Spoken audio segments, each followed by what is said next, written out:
Chair, 4 o'clock, Director Akbari and Director Sethi will probably not be joining us today. They're welcome if they do show up. And so I'll conduct the meeting. Do we have a flag? Well, first of all, we got to do roll call. Okay, So Directors Weed, here. Gunther, Here. Huang, Here. Sethi, and Akbari. All right. Thank you. Since we have a flag, so let's leave the pledge of allegiance. Please join me. I pledge allegiance to the flag of the United States of America And and to the republic for which it stands, one one nation, under under God, God. indivisible, with liberty and justice for all. For all. now on to a workshop. So Ed, I think this is in your bailiwick. That's right, Director Weed, or Vice President Weed, thank you. And just a few quick housekeeping items first, and just want to welcome everybody. Good afternoon on behalf of the ACWD Board of Directors. I'd like to welcome the public's participation in this special meeting of the ACWD Board of Directors. My name is Ed Stevenson, and I serve as the district's general manager. Members of the public may participate in this special board meeting by either using the Zoom application or by telephone. Following one quick item on our action calendar, this workshop will provide an update to the board and the public on activities related to the district's compliance with the Sustainable Groundwater Management Act and the district's alternative to a groundwater sustainability plan. So this workshop will feature a presentation by staff. There will be some pauses along the way for members of the public to ask questions or to engage with the board. If you're participating by Zoom, we ask that you mute your microphones unless you're speaking. You may also be placed on mute by the district secretary. The district secretary will unmute participants at the appropriate time when the board is receiving public comments. In Zoom, you'll be able to view presentation materials as they're presented to the board. At any time, you can submit a question or raise your hand in the Zoom app, and we'll be sure to give you an opportunity at the appropriate time. If you're participating via telephone audio, you may download presentation slides from the district website at www.acwd.org. And please put your phone on mute to ensure the best sound quality for everyone. And Zoom, as a reminder, allows you to use your dial pad, *6 to mute and unmute, and *9 to raise your hand. So people participating by telephone will also be given an opportunity to address the board. So this Zoom webinar, as you saw, is being recorded and will be made available to the public for future viewing. So again, thank you very much for attending. All right. Well, thank you. We have the roll call, we have the salute to the flag, and then we have the public comments. Is there anyone who wishes to address the board on an item, which I believe in this case is a special workshop, is on our agenda? Correct. No hands have been raised, so let us then move on to our regular agenda item. Okay, so on our first item here is on our action calendar, and it's authorization of agreement for the purchase of ferric chloride for water treatment. And for that item, I will ask our manager of operations and maintenance, Kurt Ahrens, to provide a quick summary. Thank you, Mr. Stevenson and members of the board. Real quick, this is an item for an agreement to purchase ferric chloride. Provide a quick summary here. On June 10th, 2021, the board authorized the general manager to approve a purchase order to Thatcher Company of California, Thatcher Inc., to supply ferric chloride to the water treatment plant number 2 for fiscal year 21-22. The unit price at that time was $731 per dry ton. At the beginning of the fiscal year, Thatcher reported that a force majeure event due to a supply chain disruption had occurred, and they were not able to meet our demands, current or projected, for ferric chloride. Since then, staff has reached out to various companies that were able to supply ferric chloride and received one response from Chimera Water Solutions to supply ferric chloride to the district. Their cost was approximately $823 per dry ton, so it's slightly higher. But given the limited availability and ongoing supply chain issues, this meets the requirements of a single source purchase through the district's purchasing procedures.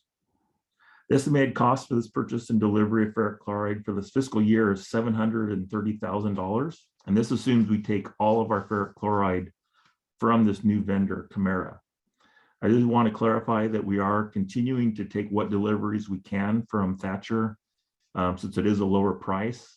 However, their ability to deliver supplies to us right now is kind of spotty. So when they do have deliveries capable, we do take deliveries from them. And then when they're not able to provide ferric chloride, we are contacting Chimera and having deliveries from that vendor. Adequate funding for this purchase is in the 21-22 budget. And approving this agreement helps the district meet a strategic plan goal 1.2, continue to meet water quality standards 100% of the time. So the recommendation tonight is by motion to authorize the general manager to execute an agreement with Chimera Water Solutions, Inc. for the provision and delivery of ferric chloride at an amount not to exceed $730,000. And with that, I'd be happy to answer any questions. Any questions from the board? Do we have a motion? Actually, John, I got a quick question for Kirk. What's our backup plan if we, if these guys didn't come through? I mean, we have to find a supply. I mean, technically there are other coagulants available, alum, but that would take a major reoperation of our treatment processes to change coagulants. So right now it looks like we'll have adequate supplies to get us through the season. The force majeure event was an equipment failure. So this is something that we're hoping at some point to be remedied, later this year. So it's not a permanent event. However, we do expect it to last at least throughout the summer season. So this is an ongoing, staff is working pretty much almost daily between our vendors, being sure we have deliveries lined up and ready to be delivered. And at this point, we think we'll be okay for this summer season. Okay, thanks, Kirk. Yeah. I'm good with that. I'll move staff recommendation. I'll second. All right. Well, being in the commodity business and saying a scarce commodity, there's a business enterprise opportunity here for us. But There you go. roll call vote, please. Directors Gunther, Aye. Huang, Aye. and Weed. Aye. Thank you. All right. Our next item then we go into the main calendar. Yes, thank you, Vice President Weed. So yes, next item, Sustainable Groundwater Management Act update. So really that's the focus of this workshop, which will focus on the district's current and upcoming efforts related to the Sustainable Groundwater Management Act, or SGMA, and the continued sustainable management of the Niles groundwater basin. So this workshop is being conducted to provide an update to the board and to the public on activities related to the district's compliance with SGMA and the alternative to a groundwater sustainability plan, which will be submitted to the state on or before January 1st, 2022. So we'd like to welcome any members of the public tuning in for this topic, including local well owners, staff from neighboring groundwater agencies and groundwater basins, and from the California Department of Water Resources. So with that, I'll just turn it over to our Manager of Water Resources to introduce the topic. Laura, please. Thank you, Mr. Stevenson. Tonight, the Groundwater Resources team is pleased to be here to share with the board and the public the latest updates on the district's efforts related to SGMA and the district's ongoing management of the Niles count. There are a number of facets to SGMA, and tonight you will hear from several members of the Groundwater Resources team that are working in different specialized areas to support this important effort. We have a lot to cover tonight, and without further delay, I'd like to turn it over to Ms. Michelle Myers, Groundwater Resources Manager, to introduce her team and to begin the presentation. Thank you, Ms. Heides. So we're waiting for the slides.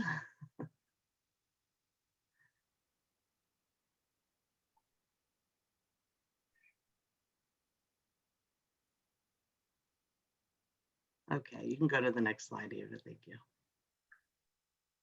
Okay, I'll be the first presenter today and we'll cover the workshop introduction and goals, provide a quick SGMA refresher, then additional groundwater resources staff will provide information and updates on work being done regarding the district's alternative to a groundwater sustainability plan or alternative. Then I'll wrap up the presentation with some near-term and long-term next steps. Tonight's team of presenters are engineers and hydrogeologists within the Groundwater Resources Division that have over 90 years of combined working experience specific to the district's management of the Niles Cone. I'd like to welcome the team in order of presenters.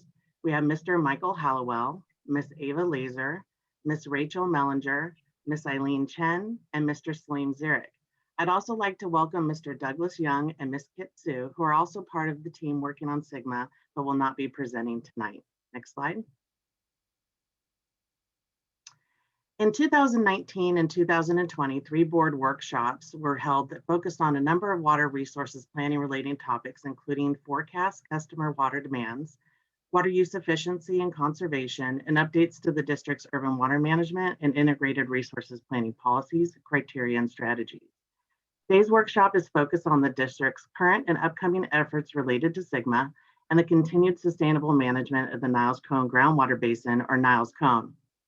These activities continue to support the district's strategic plan goal number 2 and number 5 identified on the slide. Next slide. The district has a long history of working cooperatively with other agencies, organizations, and stakeholders in the Niles Cone, as well as with adjacent subbasins. The district is committed to being a transparent organization and engaging with the community it serves, which includes groundwater education and outreach and ensuring water supply reliability by sustainably managing the Niles Cone. Next slide. Today's workshop goals are to share progress on the district's alternative to a groundwater sustainability plan update, the groundwater model upgrade, and addressing the Department of Water Resources, or DWR's, recommended actions provided as part of our alternative update. There were 7 recommendations from DWR, but some were to consolidate materials or to provide additional explanation on management activities. Those will not be covered today, but will be addressed in the alternative update. The remaining recommendations listed on the slide and will be the primary focus of today. Next slide. Okay, so this is the Sustainable Groundwater Management Act, or SGMA, quick refresher. We'll see how quick it really is. Okay, the Sustainable Groundwater Management Act, or SGMA, was enacted in 2014 and changed how groundwater is managed throughout the state. SGMA identifies the district as one of 15 agencies that were created by statute to manage groundwater and deemed the exclusive local agency within its statutory boundary to comply with SGMA. The act applies to medium or high priority basins for which the Niles Cone is considered a medium priority basin. It also provides for the formation of groundwater sustainability agencies, or GSAs, which the district became in 2016. SGMA also requires that either an alternative to a groundwater sustainability plan or a groundwater sustainability plan be submitted for groundwater management. Next slide. An alternative to a groundwater sustainability plan, or more simply referred to as alternative, was submitted by the district as it preserves and continues the district's successful sustainable groundwater management already being performed under pre-existing legal authority, programs, and policies. Some key dates, including DWR's approval of the alternative, are listed. This graphic provided by DWR shows how agencies and stakeholders, including beneficial uses and users of groundwater, interrelate. Next slide. So now that DWR has approved the district's alternative, what's next? Every 5 years, the district must submit an alternative update for reevaluation by DWR.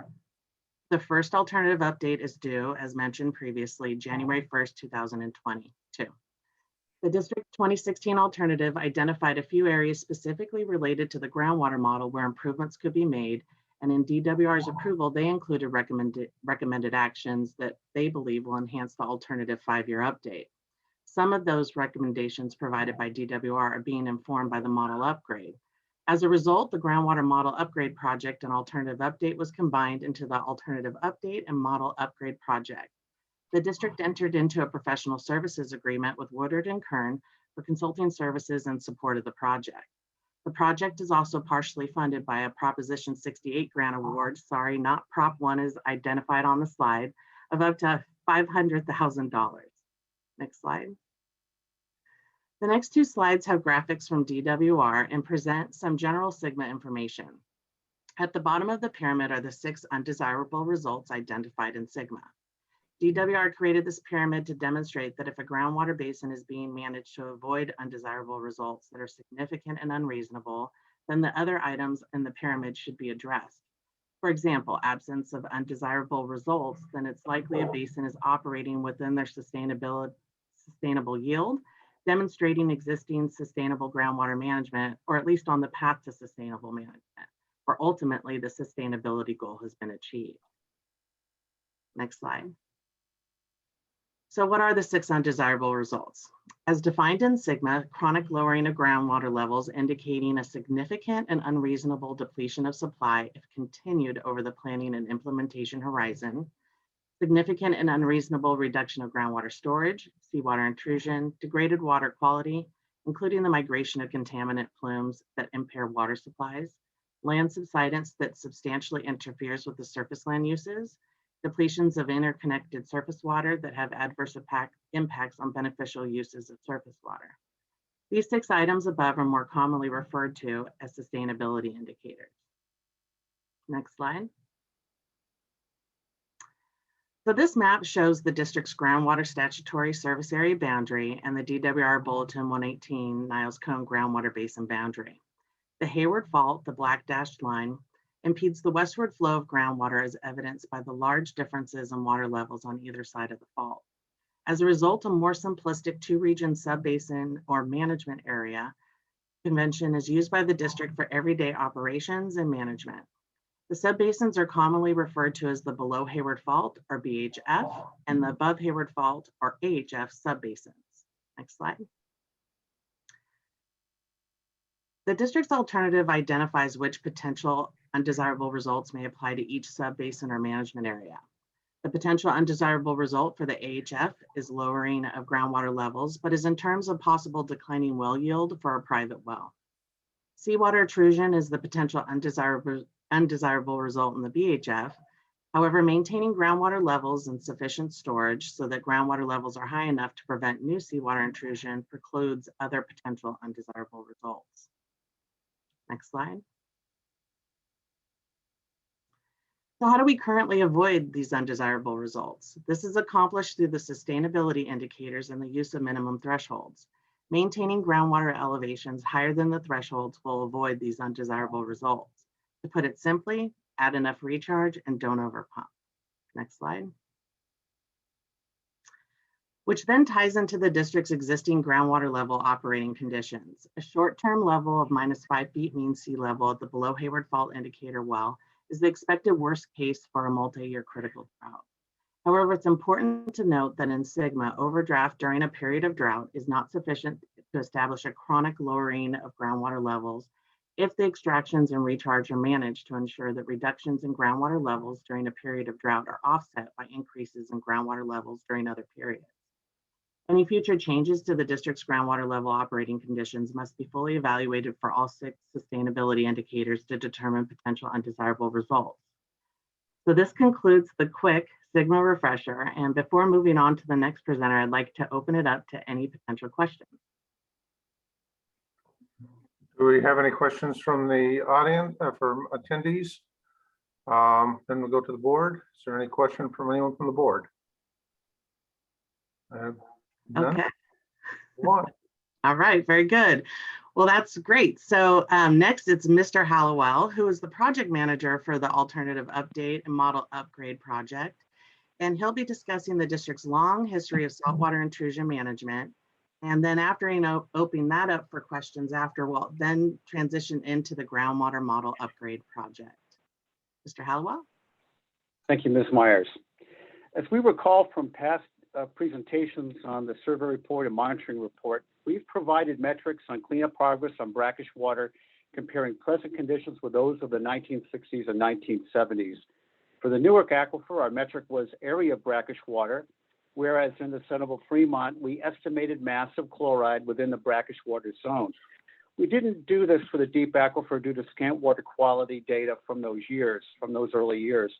Once we quantified current and past conditions the best that we could, We then benchmark them against the same type of metrics if we were to reach future hypothetical cleanup endpoints, such as if we could push the 250 ppm line in the Newark aquifer all the way to the salt ponds, and if we could reduce the chloride concentration throughout the Senegal Fremont aquifer down to 250 ppm.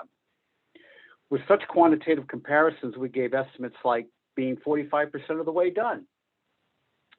But even with GIS, it was hard to see recent changes in the Newark aquifer, and also uncertainty in the vertical distribution of chloride in the Senegal Fremont aquifer made our salt mass estimate uncertain. Therefore, last March, we presented chloride versus time trends in individual wells to verify that we still really are making cleanup progress to this day. But what does any of this mean operationally? Could we change how we manage the basin after reaching some milestones in chloride? What about before we reach such endpoints? To help answer this, let's get a little more historical perspective. Next slide, please.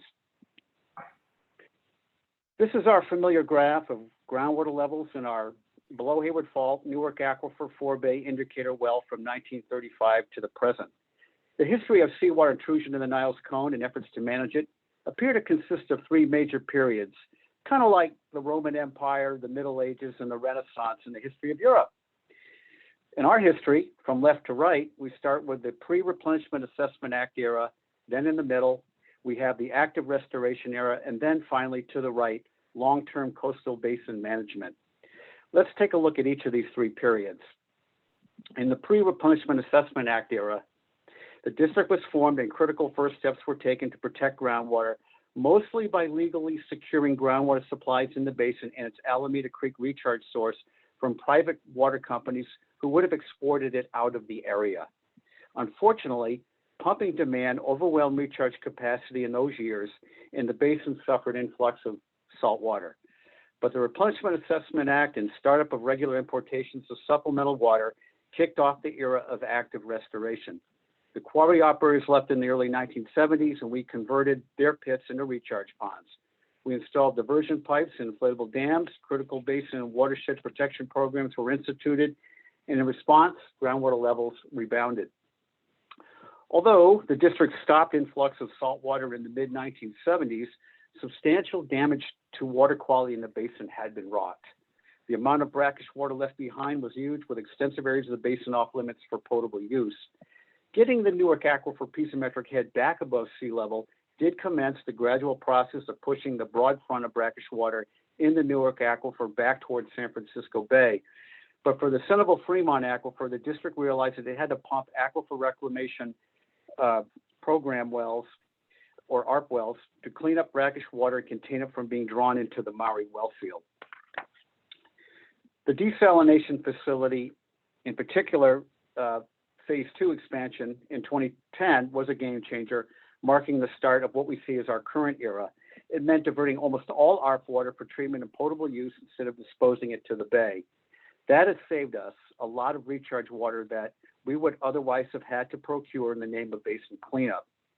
So ARP today is almost entirely fused to our production for potable use. There is still a little bit of elective ARP pumping that takes place mostly in wet years. The reason why we feel that we're now in the era of long-term coastal basin management is that, barring some breakthrough technology, we don't envision our future operations being categorically different than what we're doing right now, even if all brackish areas within the basin were to be restored. The desal facility would still be needed to reduce hardness, even if chloride concentrations in raw water were less than 250 ppm.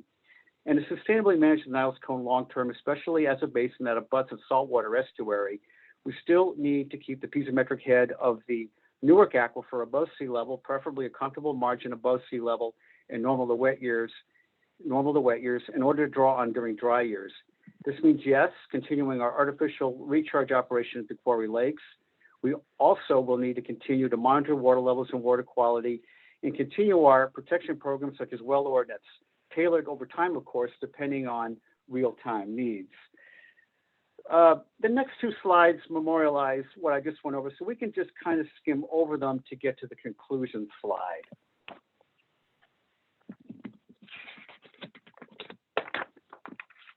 That's great. In summary, the things that we're doing today would be necessary even if we were to reach a water quality milestone on brackish water in the basin.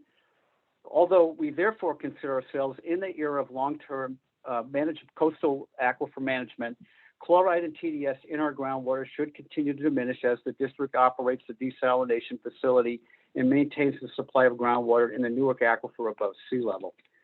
Through our monitoring program, we'll continue to update our metrics on the progress on cleanup of brackish water.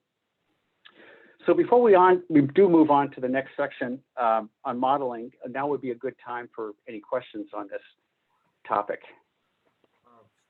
First, any questions from anyone in attendance? Any questions from members of the board? You may proceed.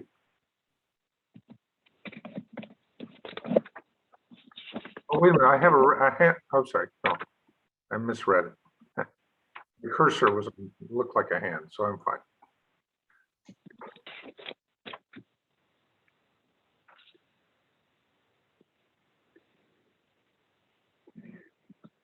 Okay, we might as well just get to the next slide. That's great. Okay, since the 1990s, ACWD has been using a groundwater model to help inform management decisions for the Niles Cone groundwater basin, such as predicting recharge needs, evaluating feasibility of the desalination facility and other facilities, and supporting integrated resources planning. The model is a computer program containing complex algorithms that calculate groundwater flow, storage, and pressure in response to known or knowable stresses such as pumping demand, rainfall, and artificial recharge.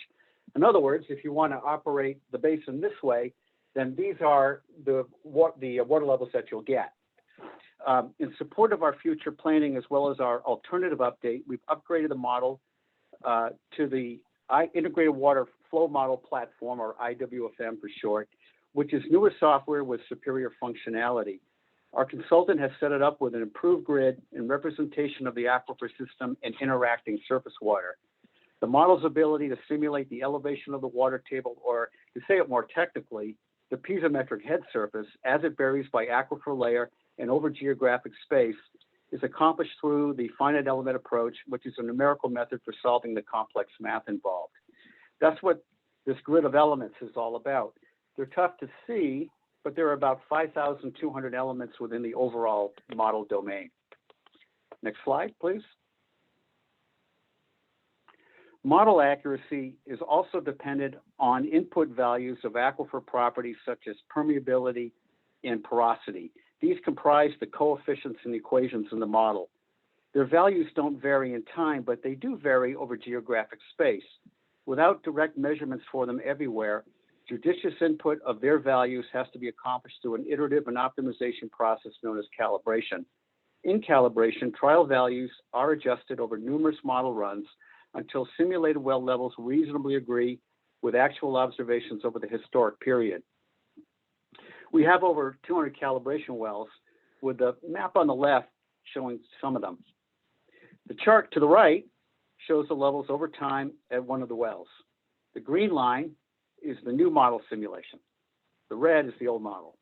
The black dots are actual levels in the well measured by our technicians in the field. The black dots are clustered toward the end of the simulation because this particular well is relatively new. We do have other calibration wells with longer water level history. You can see that the new model matches the observations nicely, better than the old model. In addition to calibration and verification, another reason to run the model over a past historical period is to quantify components of the water budget that we can't really measure directly. Next slide, please. In addition to simulating piezometric head, the model reports the quantities of the various pathways by which water enters and leaves our basin, such as percolation from rain and applied water and flow out to San Francisco Bay. But the most compelling reason to have a model is to be able to predict the future under various what-if scenarios. Next slide. This chart lays out how we will use the calibrated model to predict groundwater levels and flows anticipated over 82 years into the future. First, the integrated resources planning model that brought us the urban water management plan will provide the input of expected ACWD pumping under 2030 and 2070 demand, and will also provide expected values of recharge at the quarry lakes. For our future 82-year period, will input a repeat of the 1922 to 2000 rainfall pattern, but adjusted for climate change to 2030 and then 2070. Upon input of these stresses, we'll run the model and review the output groundwater levels to verify that they will be within ranges that would preclude undesirable results. These model runs will also address DWR recommendations 2, 3, and 4, namely predicting the quantity and timing of groundwater discharges to inland surface water, predicting effects, if any, on groundwater-dependent ecosystems, and predicting effects of climate change and sea level rise on the overall basin water balance. And finally, as indicated by the feedback loop in the upper left, that is the dotted line, the groundwater model will be used to verify and or improve the integrated resources planning model. Thank you very much. I can take some questions if there's any questions on the modeling. Anyone in attendance? Any member of the board? No questions, just a comment that that's a really cool groundwater model.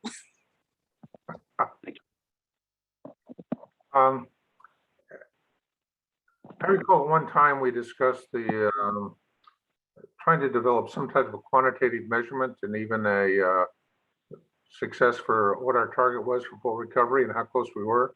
Has the model been able to make those type of projections?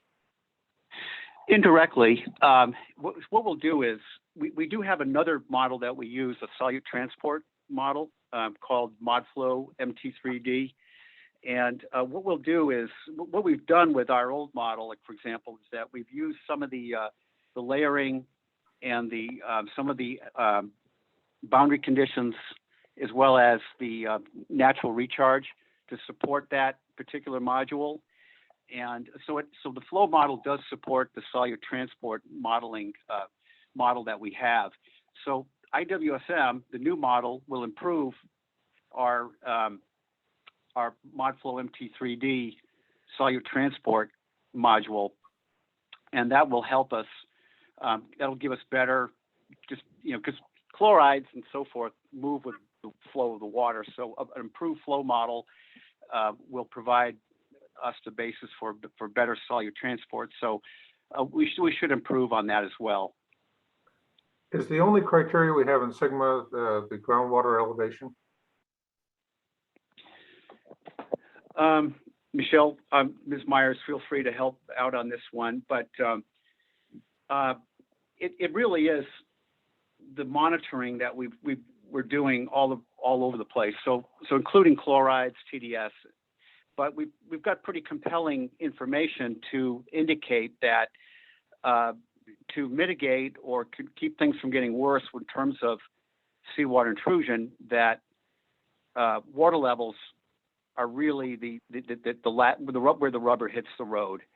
And but all of this can be verified as we, over time, as we look at concentration versus time plots, and we, and which of course correlates with the fact we've been keeping the groundwater basin in the Newark Aquifer above sea level and also pumping the desal facility. Mike did a great job explaining that. So yes, the monitoring of the TDS and the chlorides is included, but we do use water levels as a proxy. Right. That's the minimum thresholds.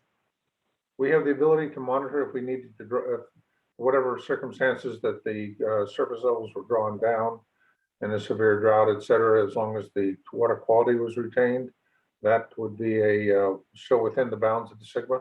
Right. So you will see, chloride concentrations fluctuate anyway, just even seasonally in wells. So, but yes, you'd be able to see like the graphic that where Mike was talking about the eras of saltwater intrusion and the remedies. You can see the rebound from different periods. You can see on the most furthest right, that was the 2013 drought, and you can see how quickly we rebounded. And so that when it comes to drought, Sigma specifically says, it's like there's messaging to caveat that, listen, this isn't, as long as you can offset what happens in a drought in future years within the planning and implementation horizon, you're still meeting the intent of Sigma. So it's okay. And for water quality in the Sigma, we're chlorides, but dissolved oxygen or manganese. We'll talk about that. We have a specific water quality section and we'll hone in on that a little bit. Thank you. Okay.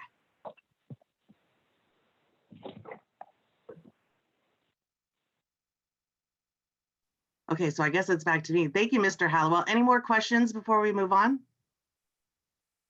Okay, so our next presenter is Ms. Laser, who's been working with Mr. Hallowell and water supply and planning staff in addressing DWR's recommendation regarding our climate change projections.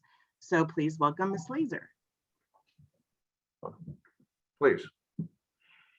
You're on mute. Ms. Laser, you're still on mute. There you go. Oh, Thank Uh-oh.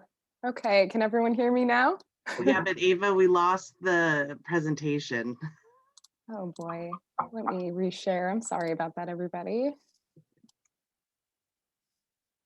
Let's get that back up. It's okay, we're keeping everybody on their toes. Yeah, it was going way too smoothly so far. So this is actually, Okay, those should be back up for you now. Can everyone see? Not yet. There we go. yeah, we got it. Excellent. Well, thank you, Ms. Myers. As Mr. Hallowell mentioned, one of DWR's recommended actions for the district's 2016 alternative was to incorporate climate change and sea level rise projections into the district's water budget analysis. To address this recommended action, the Groundwater Division is using DWR-provided change factors, estimating future climate conditions to perturb our new IWFM model. DWR has made this process relatively simple by providing change factors data sets through tools I will present on the following slide. DWR's change factors will be applied to the district's historic precipitation, evapotranspiration, and streamflow patterns to estimate future climate conditions.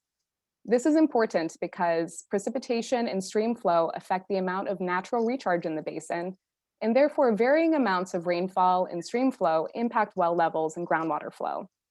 The historic 82-year period that will be used in the model is from 1922 to 2003.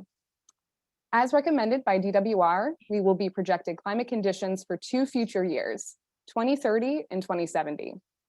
Since 2070 is further down the line and there is more uncertainty about climate conditions during that year, DWR has provided 3 potential climate scenarios for the year 2070. One typical, one estimating more wet conditions with moderate warming, and one estimating more dry conditions with extreme warming. Therefore, between the 2030 scenario and the 3 2070 scenarios, the district will be running 4 future climate scenarios to estimate the effects of climate change. The model calibration is nearly complete, and we are wrapping up preparation for future scenario data sets. That being said, we don't have the results from those scenarios to present just yet, but we'll come back to the board once completed. Could I In ask addition, the 3.5 feet in 50 years, whose standard is that? that's exactly what I'm about to describe. That's from the California Sea Level Rise Guidance published in 2018. Thank you for asking. Thank you. So as DWR recommends, they recommend applying a constant rate of sea level rise to each projected scenario.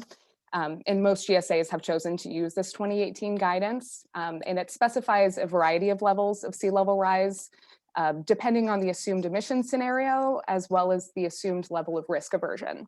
So shown here are the high emission scenarios to be conservative under a medium high risk aversion level, but I'll talk more about sea level rise in the following slides. To support GSAs with development of their GSPs or alternatives, DWR has provided an online web application called the Sigma Data Viewer. This is a map-based platform similar to GIS, where GSAs and the public can access groundwater-related data sets organized by Sigma requirements. To develop the change factors, which I discussed on the previous slide, DWR simulated precipitation and evapotranspiration through a variable infiltration capacity, or VIC model. And these change factors may be downloaded based on the corresponding VIC model grid cell. These grid cells are similar to the finite elements for our IWFM model, which Mr. Hallowell presented a few moments ago, but on a much larger scale. We've downloaded the precipitation and evapotranspiration change factors to reflect the entire modeled area, which includes the Peralta-Tyson well field to reflect conditions in the Niles cone. These change factors will be applied to our historic precipitation and evapotranspiration data to be used in the groundwater model to estimate future climate conditions. DWR has also provided change factors to represent how stream flows might change under these same 4 climate scenarios. For our area, we've downloaded change factors for our Huck 8 surface water subbasin, not to be confused with our groundwater subbasin. And we are applying these change factors to stream flow data we observe from our local streams, such as Alameda Creek and Dry Creek, and will also be used to estimate future climate conditions. This last slide is from DWR's guidance document for using climate change data in plan preparation. And it summarizes how the steps for applying climate change data sets to our groundwater model. I know this is a little busy, but simply put, the intent is to show how DWR's change factors will be applied to our groundwater model to output a range of possible outcomes. First, we will take our existing model, or in our case, brand new shiny IWFM model. Then we will select the appropriate climate data for our model domain from DWR's Sigma data viewer tool that I showed you in the previous slide. Then we will modify the input data to the model, including precipitation, evapotranspiration, and surface water flows. In the district's case, this will mean applying the DWR provided change factors to our existing historical data sets. Finally, we will rerun the groundwater model using these perturbed data sets. And we didn't want to forget sea level rise, which was part of DWR's recommended action number 4. Again, DWR recommends applying a constant rate of sea level rise to each projected scenario. Shown here are the projected levels of sea level rise in the Bay Area under the 2018 California sea level rise guidance under a high emission scenario, to be conservative.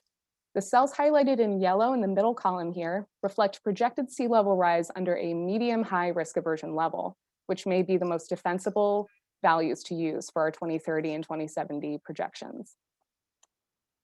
To conclude, once we've run the model for each of the 4 scenarios, we will examine how our basin is projected to behave under these future climate conditions, including how groundwater levels will respond to the projected changes in rainfall and streamflow.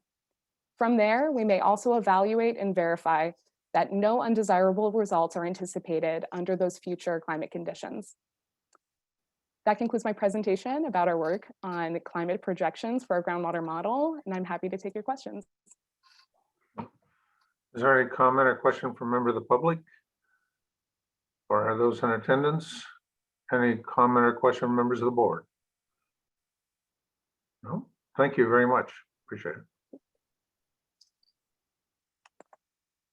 Okay, thank you, Ms. Laser. So next up is Ms. Mellinger, who's been working in coordination with other groundwater resources staff on the identification of potential groundwater dependent ecosystems within the Niles cone.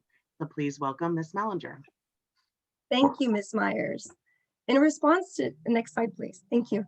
In response to DWR's recommended action number 3, to provide an improved identification of groundwater dependent ecosystems as required by Sigma, our team included a robust GDE investigation into the scope of work for our alternative update project. But before we dive into the work that has been done so far to identify GDEs, it's important to understand what a groundwater dependent ecosystem, or GDE, is. GDEs are ecological communities that depend on groundwater from aquifers or on groundwater occurring near the ground surface. Sigma requires that GDEs be identified in order to determine or ensure that they are not negatively affected.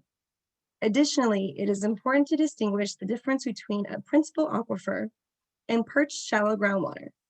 A principal aquifer, such as a Newark aquifer, refers to an aquifer or a system of aquifers that stores, transmits, and yields significant quantities of groundwater to wells, springs, or surface water, while perched shallow groundwater is typically located physically much closer to the ground surface. We used well data from these 2 distinct water sources to compare and determine if there were any correlations to potential GDEs, which I will discuss on a later slide. To understand the interaction between groundwater and GDEs, Woodard and Curran began with a desktop study to identify areas that could be probable GDEs. A variety of sources were used to help identify preliminary locations for possible further investigation, including DWR's Natural Communities Commonly Associated with Groundwater, NCCAG database, and communities of phreatophytes, which are plants with a root system that reach groundwater, such as oak or willow trees. Next slide, please. From the desktop study, several maps were created utilizing GIS and other sources. The map on the left shows the areas that are designated as DWR lakes and NCCAG vegetation and wetlands. The map on the right illustrates the probable GDE locations shown as blue dots in conjunction with the depth to water values measured from the Newark Aquifer during our spring 2019 program. While there are locations throughout the basin that are shown to likely contain GDEs, it can be noted that the majority of indicators point towards the western and bay portion of our basin. To clarify, the depth to water measurement here is the distance from the ground surface to the water level in wells screened in the Newark Aquifer, which is known to be a confined aquifer west of I-880. Since the water level is measured within a well screened in a confined aquifer, the water level is not the natural groundwater level. The water actually rises above the point at which it was first found because a confined aquifer is under pressure exceeding that of atmospheric pressure. Next slide, please. As an additional part of the GDE investigation, the consultant divided the district into numbered areas on the map, shown on the left, with each area specifically including a Newark Aquifer well and wells screened in purged groundwater, or shallow zone. The district provided assistance to our consultant in the evaluation of the numbered areas by gathering historical depth to water well data from Newark Aquifer wells and shallow zone wells from GeoTracker. A huge thank you to everyone on our team. Hydrographs were then created using the depth to water well data for each group, which provided helpful visuals and comparisons to evaluate whether the Newark Aquifer and the shallow zone were likely connected, likely weakly connected, likely disconnected, or inconclusive areas. An example of a group that was characterized as likely disconnected is group 26, the top hydrograph, and it's shown here in red on the map. The Newark Aquifer depth to water data, the blue line, is typically 10 feet or greater in distance to the shallow zone water, depth to water. Plus, as you can see, the data sets are not following a similar pattern. Due to these factors, this group was not designated as a probable GDE. While for group 6 in this second hydrograph, and shown in yellow on the map, notice that the depth to water differences between the Newark Aquifer, again the blue line, and the shallow zone water depths differ less than 5 feet, and how the peaks and valleys very commonly follow the same pattern. This hydrograph indicates the Newark Aquifer and the shallow zone wells are likely connected, so this group requires further investigation. Next slide, please. In summary, while the work done so far is preliminary, it does indicate that there are possible GDEs in the Niles cone, and that additional work is likely necessary to further refine our identification and understanding of GDEs through possible field investigations or the installation of shallow groundwater monitoring wells. The study also confirmed that probable GDEs identified overlying the Newark Aquifer and shallow zone are not at risk of dewatering during normal basin operation. That concludes my presentation. And at this time, are there any questions? All right. Any questions from those in attendance? Any questions from members of the board?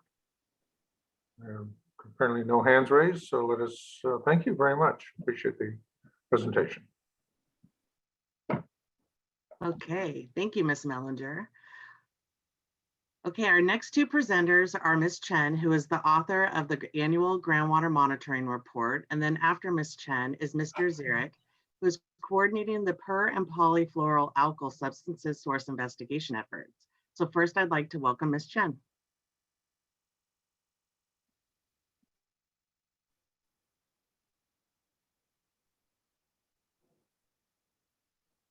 Ms. Chen, you're muted.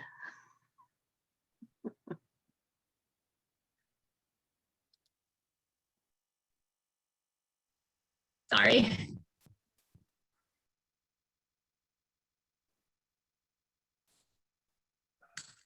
Start. So one of DWR's recommendations to the district's alternative is that the alternative be updated to include an improved discussion on the water quality monitoring and water quality results in the Niles cone. SIGMA requires any significant and unreasonable degradation in water quality due to groundwater basin conditions to be identified and addressed. This means we first need to identify potential water quality concerns and determine if they cause an undesirable result. An undesirable result for us would mean the degradation of water quality, which would negatively impact water supply or beneficial uses of the basin.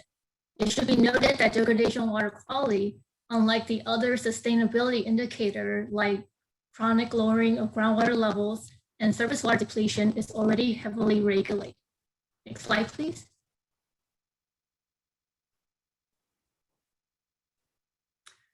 There are two types of groundwater quality monitoring that are conducted by the district.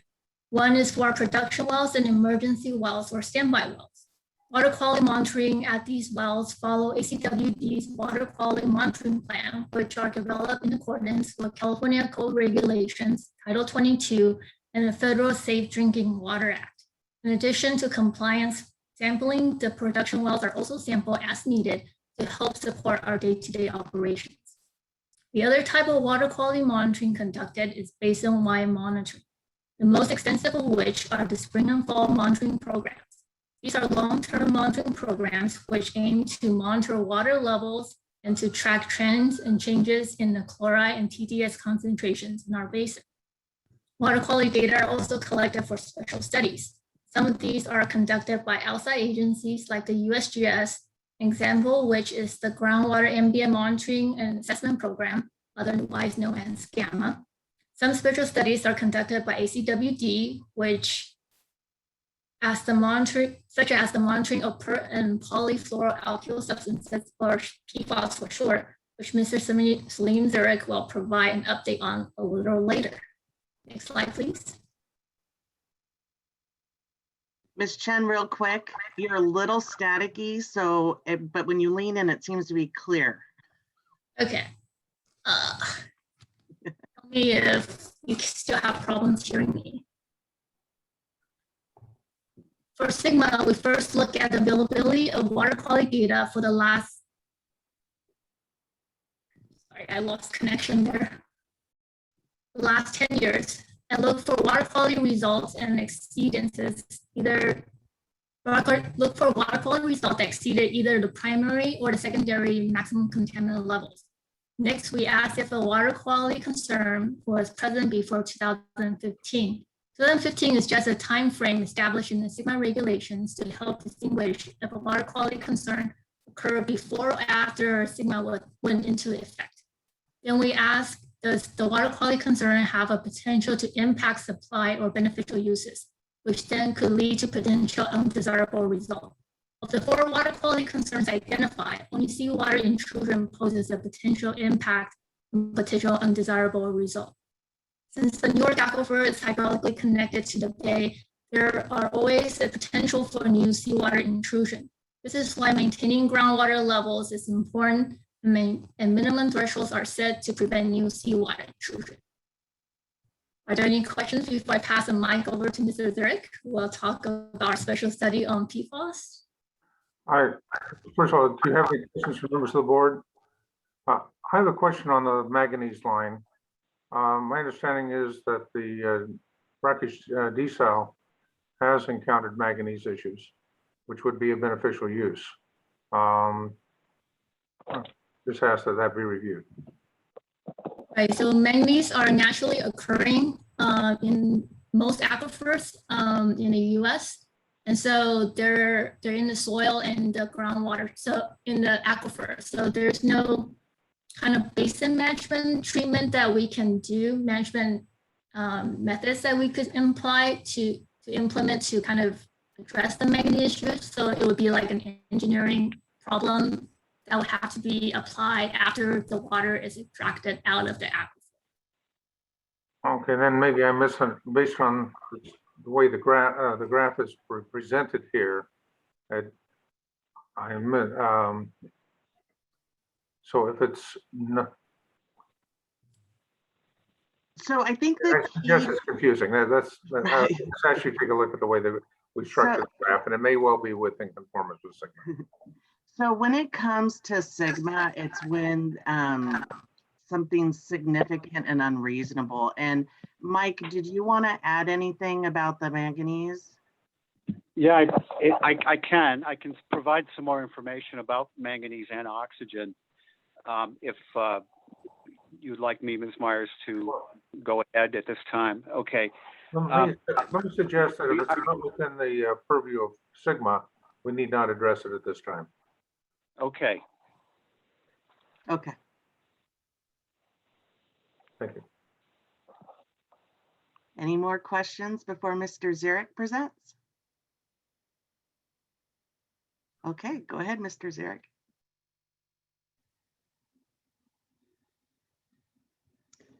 Thank you, Ms. Myers.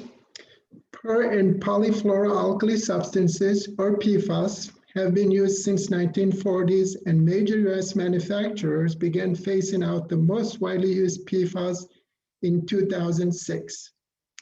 PFAS are designed to repel oil and water, resist temperature extremes, and reduce friction, which makes them useful for a wide variety of manufacturing, industrial, commercial, and household products.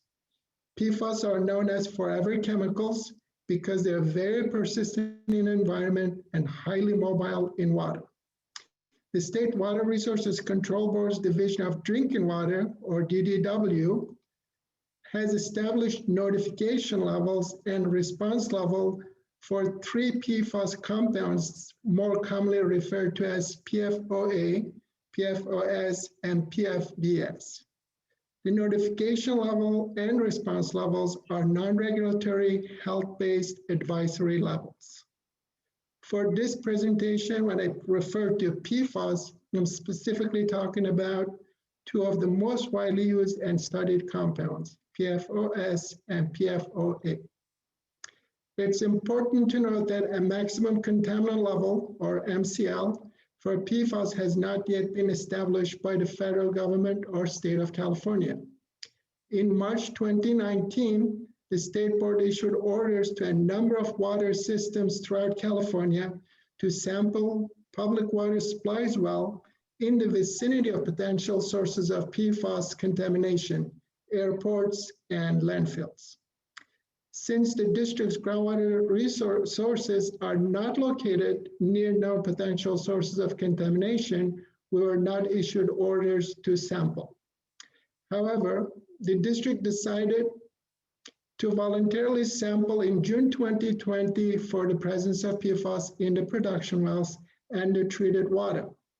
As a result of data from our production wells, this voluntary sampling program was expanded to include selected ACWD monitoring wells and surface water samples in our recharge ponds, Alameda Creek, and upstream tributaries in Snow.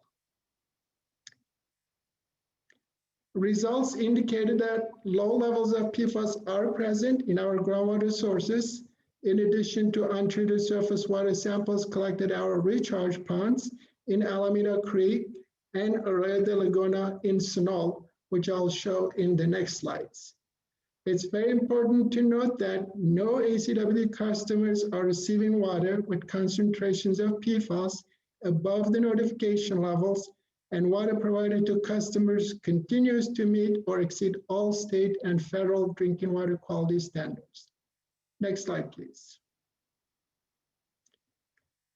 This map shows the most recent preliminary results of district's phased approach for PFAS sampling in parts per trillion in Newark Aquifer, above Hayward Fault Aquifer, and surface water.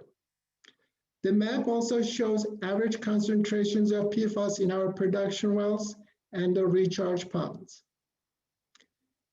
It's important to note that PFAS sampling is very challenging and very strict sampling protocols need to be followed because of very low detection limits, 2 parts per trillion. As you can see, all monitoring wells concentrations are very consistent and are below response levels. The sample collected from Alameda Creek in Snow was non-detect, and the sample from Arroyo de la Laguna was significantly higher, which ties into the next steps that I'll talk about later. It's important to point out that this is only one sample collected from that area and its confirmation, considering the complexities with sampling protocols. Next slide, please. This map shows preliminary results of PFAS sampling in Central Fremont Aquifer and average concentration in our production wells. Again, all monitoring wells concentration are consistent and are below response levels. Next slide, please. So what are some of the next steps for PFAS investigation? We have already completed phase 1 and phase 2, and will continue voluntary groundwater and surface water sampling to confirm the results. We're also working on a professional services agreement proposal that will specifically look at potential sources, and will continue to work with regulatory agencies. In summary, the district continues to meet all state and federal drinking water quality standards. That's the end of my presentation, and I'll be happy to take any questions. Do we have any comment or questions from members to the public or and those in attendance? There being none, members of the board? No, thank you. I just noted in my email today that the House passed legislation giving EPA a year to come up with some standards. They do have an advisory standard of about 70 parts per trillion. Thank you. Thank you. Okay, thank you, Mr. Zarek, for that update and for coordinating the investigation efforts. You're welcome. Okay, next slide, please. Okay, so we're wrapping up here. So what's next? This slide shows the near-term next steps, such as continued implementation of SIGMA and the alternative, stakeholder outreach and coordination with adjacent basins, and we anticipate returning to the board in September once the future projected model runs are completed to discuss the results and then release a draft document shortly thereafter. Next slide. So looking forward when it comes to planning and SIGMA, as previously mentioned, the alternative update is due on January 1st, 2022, where the district's current groundwater operation criteria will be maintained. There's a planned integrated resources plan update that is expected to begin in 2023 and be completed by 2025. Integrated resources planning is used to test water supply initiatives, concepts, and operating scenarios. And the IRP update will then be incorporated into the district's 2027 alternative update submittal. Next slide. In closing, I would like to specifically thank the groundwater resources team, including those not present tonight, and the water supply and planning team and work groups and other departments for all their hard work and support in the district's efforts in protecting and managing the Niles cone. That's it. Thank you.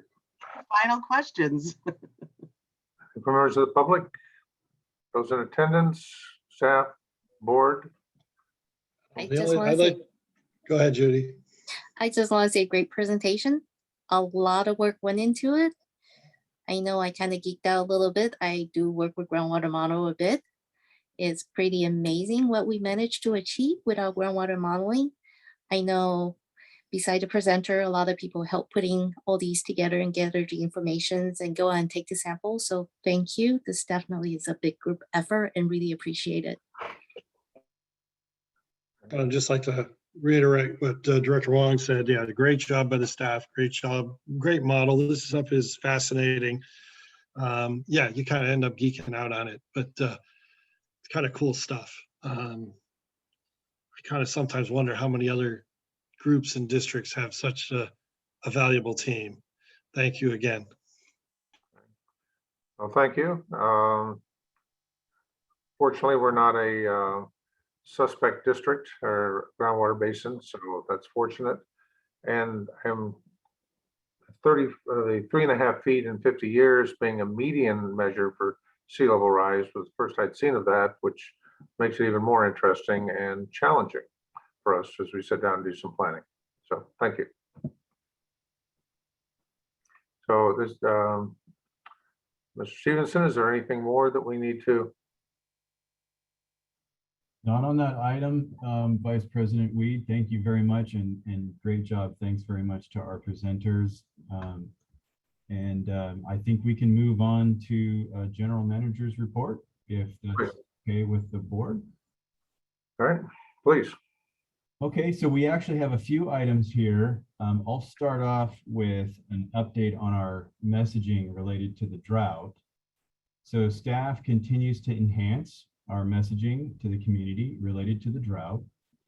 Our messaging reflects the most current information on the drought, the governor's July 8th proclamation and executive order ACWD's One Saves Water campaign, as well as input received from the board at the last board meeting. So in summary, we're indicating that the district is in support of the governor's request for 15% voluntary conservation by all Californians. And we continue to emphasize the simple steps that everybody can take to save water and reference the many ways that ACWD can help with that. The next edition of the Aqueduct, it's a special drought edition that will provide a lot of helpful tips and resources to help our customers conserve water. It includes a really nice graphic that shows how simple things like 1 less lawn irrigation day, 2 fewer flushes, and 3 fewer minutes in the shower can add up to some real savings and could even meet that 15% household water savings. So the new aqueduct will begin hitting our customers' mailboxes within the next few days. Our messaging will be included also across all of our media and information platforms, including Facebook and Instagram and Twitter, bill stuffers, and the district's website. So we just wanted to provide that quick update. The board should be seeing more of that coming out shortly. If you're receiving all of our tweets and Instagram posts and Facebook posts, you'll be inundated. Any questions about our current messaging? Remember, any comment from the public? Any comment from attendees, members of the board?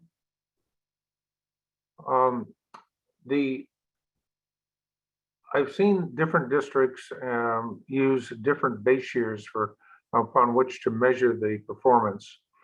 It's my understanding that San Francisco and Santa Clara Valley used 2018, and the state came out with 2019. What will be the base year for us to measure, or what have we chosen? Well, really, the state tried to help with that, because that has been an issue with different agencies and their messaging. And one of the things the state's trying to accomplish is a little bit more consistency. The state is using a 2020 baseline for water consumption in their request for 15% conservation and additional savings. Yeah, what you're talking about is messaging that really came out prior to the state's declarations related to the drought. And yeah, different agencies were using different bases. So we're really just, supporting the state's call for 15%, and that's based upon 2020 consumption levels. Thank you. Okay, a couple of additional GM report items, if I may. Just quickly, in terms of Aqua committees, it's that time of year again. It's time to submit our nominations for membership on Aqua committees. And so I'll be sending the board and key staff the committee lineup for the upcoming period over the next few days. So if you're interested in remaining on an Aqua committee or joining one, you can just simply respond to that email, and we will submit one committee form for all of ACW's nominations. So you'll be more information to come shortly. Next, a couple of items related to some public information meetings that will be coming up. And for the first one, I will toss it over to our Manager of Water Resources, Laura Heights. Thanks, Mr. Stevenson. So staff is planning a virtual community informational meeting for the Niles Cone Groundwater Basin Extraction Well Site Evaluation Project, which will have field locations in the city of Fremont and the city of Newark. The project entails the installation of 3 test wells and 11 monitoring wells and conducting 3 aquifer pump tests at 2 different locations in Newark near Civic Center Park and on Cedar Court, and 1 location in Fremont at Blakeow Road near Brophy Drive in order to evaluate water quality and possible suitability of these areas for brackish groundwater removal. So that meeting will be held on Thursday, August 19th from about 5 p.m. to 6 p.m. And we will go ahead when that gets closer and send some follow-up information to the board on that virtual community information meeting as well. I wanted to give you an early heads up on August 19th as the date. Thank you. Yes, thank you, Ms. Heights. And just a quick note that will be posted it will be noticed as a potential board meeting should 3 or more directors choose to participate in that event. All right. Also, with regard to public meetings, it's not an ACWD public meeting, but the city of Newark will be hosting 2 informational community meetings related to their Lindsay Tract and street improvements projects. And as a reminder, ACWD is participating in that work through our cooperative agreement with the city of Newark, so that needed water main renewal work is included in the city's project. And so the idea there, as a reminder, is to minimize our cost impacts to our customers and to take care of these main renewal projects a little bit more quickly and efficiently. So residents who attend those meetings will be able to review preliminary plans and designs and findings related to the projects and discuss the work with staff from the city of Newark and staff from ACWD. ACWD will be there to discuss the water system renewal work that will be included in those projects, and to also be sure that the public understands that the water system work would be entirely funded by ACWD and not through other funding mechanisms that are planned by the city of Newark for the city's work. The public meeting for most of the area around the Lindsay Tract will be on Tuesday, August 3rd. It'll be 6 p.m. and it'll be hosted in person on the corner of Sycamore Street and George Avenue. I think they're going to set up kind of a tent, just similar to how ACWD has done our public tent events in the past. And then there'll be another public meeting for a segment of the work that's a little bit removed from the Lindsay Tract area on Birch Street. That meeting will be on Wednesday, August 4th. That'll be the next day at 6 p.m. at the Civic Center. That's at Newark and Thornton Avenue. So just a heads up there in case there's any interest, but certainly want the board to be aware. Thank you. And then will they do a virtual option? Will that be a hybrid meeting with the virtual option? No, my understanding is just in person. It's really sort of focused on the neighborhood and the folks that are right there immediately adjacent to those meeting locations. Thank you. Yeah. And finally, the California Special District Association, CSDA, their annual conference this year will be held in Monterey. It'll be from August 30 to September 2nd. And it's my understanding that Director Sethi, and I think you, Director Vice President Weed, would be attending. Yes. The district will be receiving a District Transparency Certificate of Excellence Award. And Directors Sethi and Weed may be receiving that certificate on behalf of the district at the conference. So we can provide additional information about that if anyone's interested.